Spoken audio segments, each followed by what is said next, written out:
when everybody prayed that day that they were with me, when everyone prayed, Norman went into a long and very, very loud and so emotional a message in tongues and in spirit, and he prayed, and he was all bent over, and the spirit was hitting him so hard, and it went on for quite a long time. And when he finished, Carol Tanner said,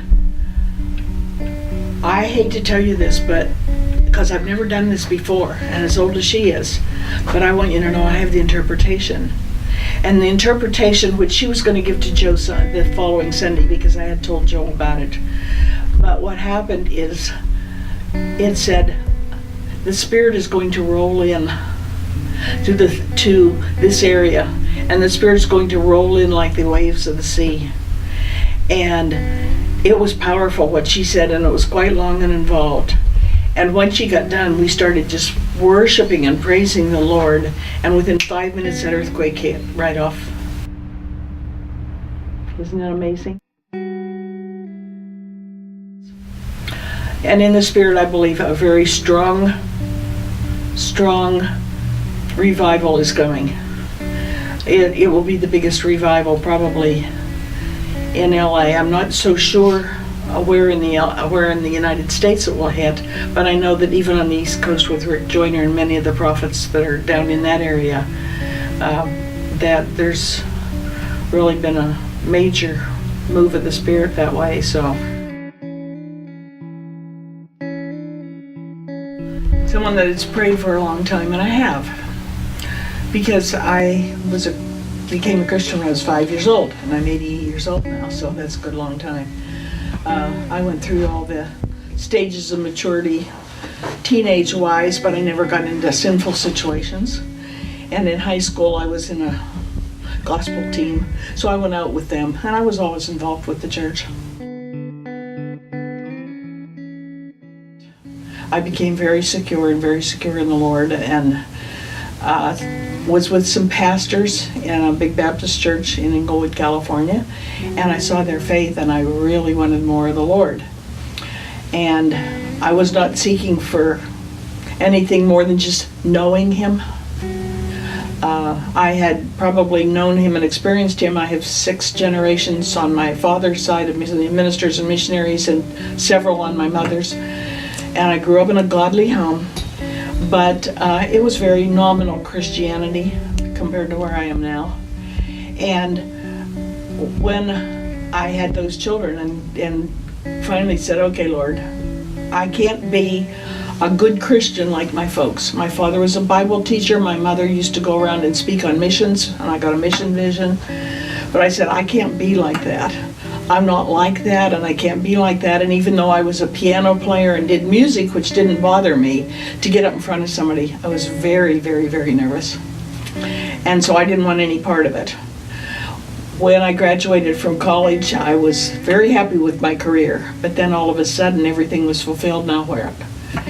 And a gentleman from the Christian Drama League of America that was saved under Billy Graham came to our church and gave a drama on the death and resurrection of Jesus Christ. And it was absolutely amazing. And I couldn't wait to go forward. And I said, Lord, I pull out all the stakes. You can have everything from here. And I was 32. And I did. And they took me back, said a prayer for the whole group, and gave me a pamphlet and sent me home. There was no big major anything. But I was never the same after that.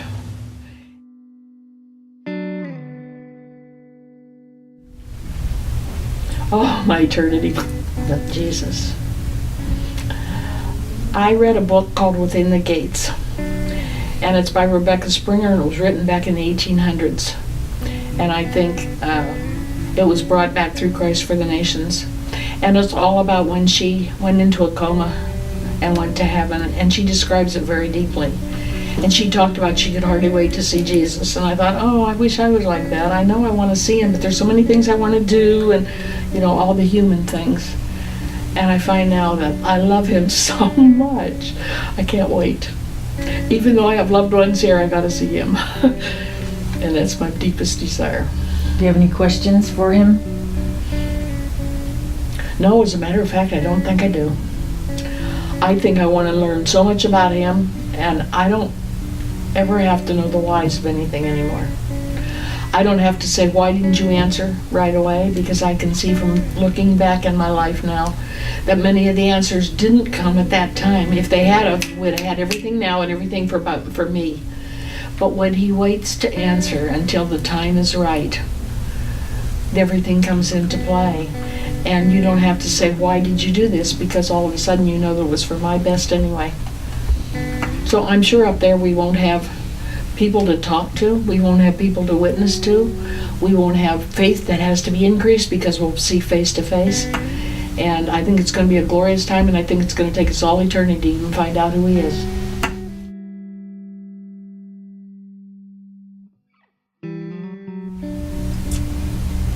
Be very careful, young ones, who you marry. It's not someone that you have to date and try out and see, oh, do I like this or I don't. It's certainly not someone that you want to live with and get tired of all the problems. Because when there's a commitment behind it, like our commitment to Jesus, that's when the rest and the fullness and the faith and trust in one another. My husband and I used to teach marriage in Russia. For 6 years, we would go over 6 months, and that's what we taught. And we always said that although maybe the bricks don't even fit together, maybe one's a Christian and one's not, maybe one's off on a tangent and doesn't even know the other one exists, with the exception of abuse and things that are sinful that can't be repaired, it's never God's perfect will for us to be like that. I think perfect honesty, not only with your spouse but with yourself, and to say, I love you so much and I'm not perfect, please forgive me. I think those words, sometimes it takes days and months to work out, but it does work out. And the glue that keeps the bricks together is praying together. If you do not pray together, you don't have too much glue to stick together. But my husband and I prayed almost every night of the 50 years that we were married together. And we ministered together so that when he would finish a sentence, I would know what the next sentence would be and I would give that. So it's kind of moving together in the Spirit. And when you pray together, I can go to God and say, Lord, I was so mean to my husband today. Please have him forgive me. And I forgive him because I was hurt. And give your hurts to Jesus. You don't have to take blame out on the other person. And as far as children, you never want to try to live your life through the child, and you don't want to continually say don't, because that makes them think that rules are Christianity. And a lot of love and accepting them just the way they are, and not condemning them, but always saying you can do anything God wants you to do, and pat them on the back, and a continual thing is one of the ways where they learn boundaries. I think there's 2 types of personalities in the world, and one of them is a leadership that goes forth, like I am, type 1, and go forth, and sometimes I got ahead of God. I tried very hard to be the best parent I knew, but I made goof mistakes, and I ended up with a daughter that was in alcohol and a lot of problems, who has since now come to the Lord and serving Him with all of her heart because we loved her through it. And if you don't try to condemn them, but try to point to them that God has a plan for their life, and don't preach at them, just love them, and let God take care of it. God will change them.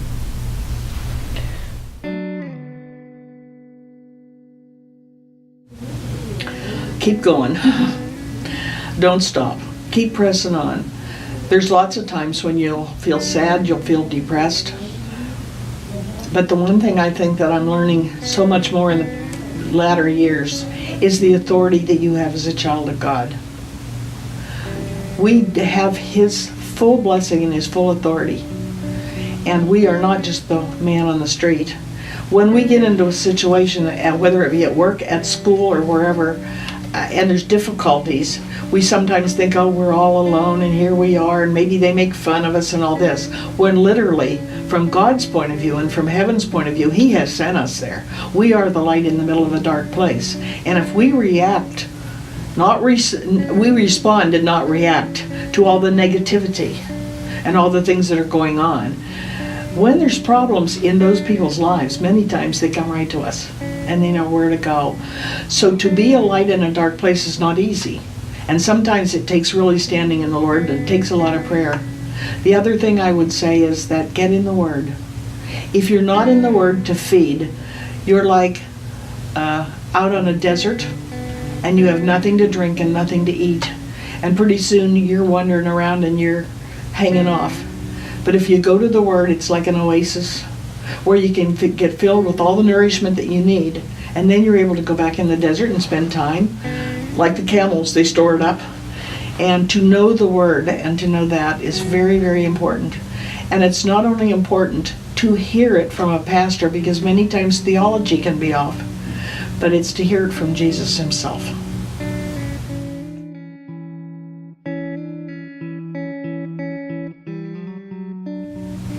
Oh, probably my bedroom. It can be secret anywhere I am. There's a secret place.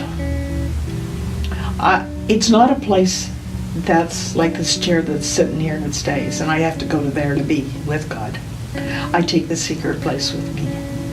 And all the time I can feel the presence of the Lord, whether we're in worship downstairs or whether I'm watching something on TV or whether I'm playing a game on something, the Spirit will come all over me, and it's just so glorious. So it's not a place as much as it is an internal feeling.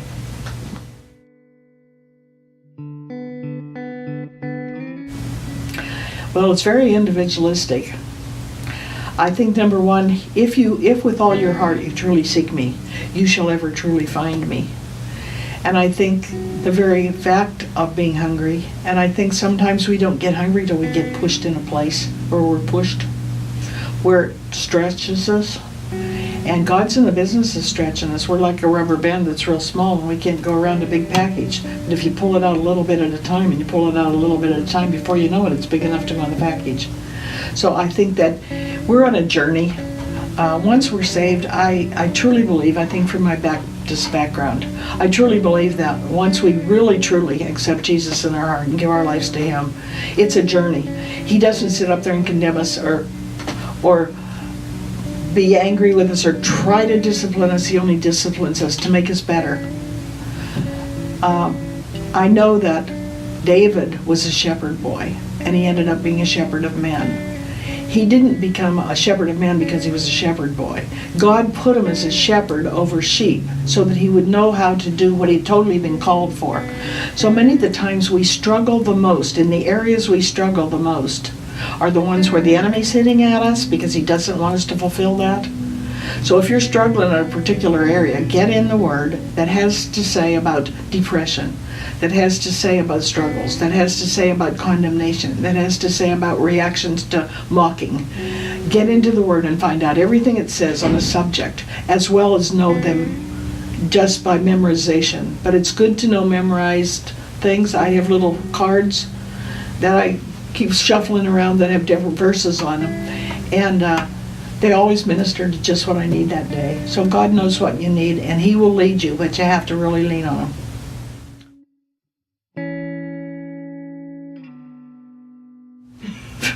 Absolutely. I've been trying to sell my furniture to move out of my place, and we put it on Facebook and we put it on Amazon and all these things, and nobody even called except for my TV, and I had 180 calls for those.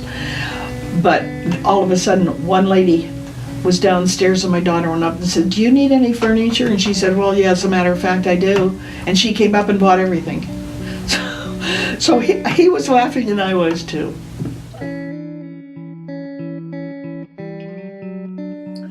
Russia is a very dry, hard place.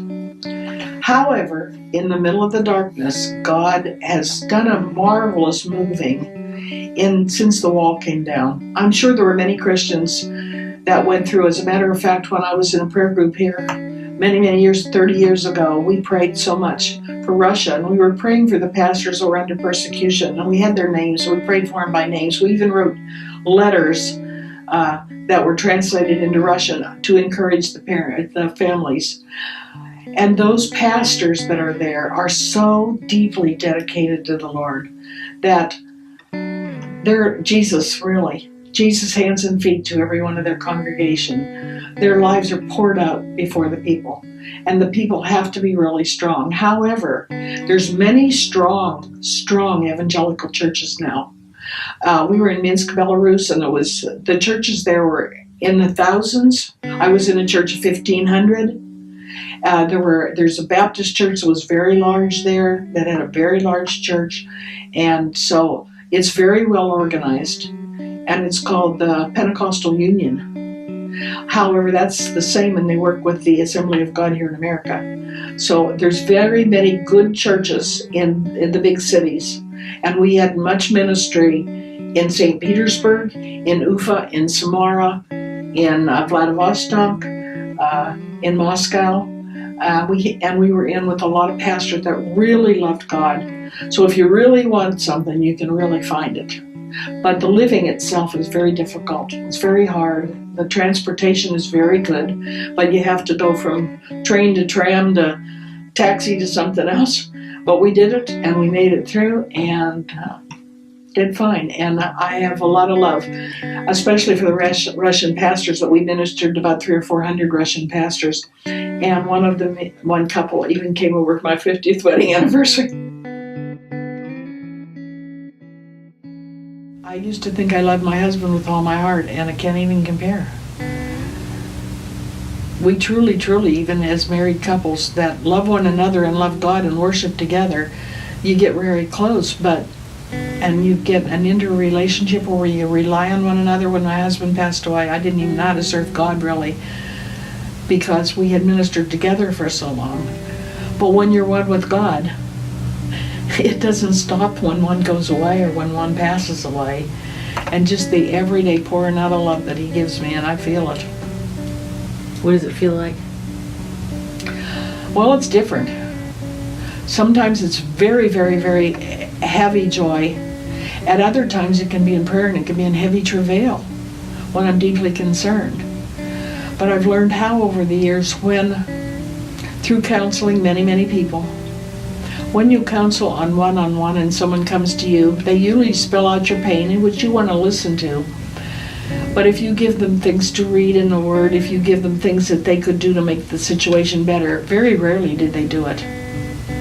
But what I've enjoyed here at Coast, especially recently, is our women's meetings are a group of women, most of them probably from 35 to 50, many of them in difficult situations, but they're so hungry for God that in the middle of the difficult situations, they're so hungry for God that they're going through these experiences with the Lord. And the experience can be deep joy or it can be deep travail.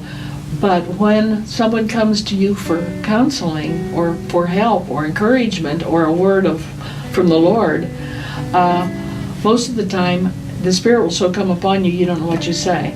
When I got up Sunday to pray for the church, I had no idea. And I don't even remember this day. Somebody videoed on my camera on my cell phone, so I hope to listen to it. But it can come in different forms because, see, God is such He doesn't change His character, but oh, does He change His methods. And He changes you too.